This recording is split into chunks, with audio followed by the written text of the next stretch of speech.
जिल्हा परिषद शाळा तोंडापूर येथील शाळा सुरू होऊन 1.5 महिने झाले. विद्यार्थी पहिले बारके आपले चिमुकले, लहान लहान मुलं जमिनीवर किंवा भोयला बसत आहेत. पावसाळ्याचे दिवसात थोडीशी थंडगार पडते. पालकांनी मुख्याध्यापकांना सांगितलं की मुख्याध्यापक आपण मुलांना चटई किंवा सतरंजी आणा, कारण शाळेचे पैसे जमा आहेत.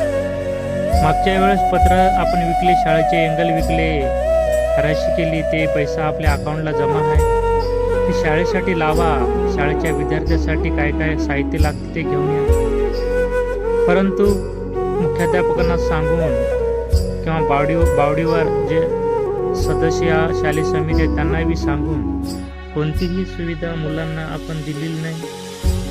पैसे जमा असताना शाळेचा पैसा शाळेसाठी खर्च केला पाहिजे. जे मुलांना ज्या ज्या वस्तू लागतात ते मुलांना दिल्या पाहिजेत. परंतु या शाळेमध्ये तसं होत नाही. शाळेचा पैसा जमा करून काय करायचं? मुलांना जर सुविधा नसतात ते अकाउंटला पैसा जमा करून काय फायदा? ज्याला जे आवश्यक गोष्टी लागतात मुलांना, आज मुलं खाली फरशीवर बसत आहे. पावसाळ्याच्या दिवसात लहान लहान मुलं आहेत.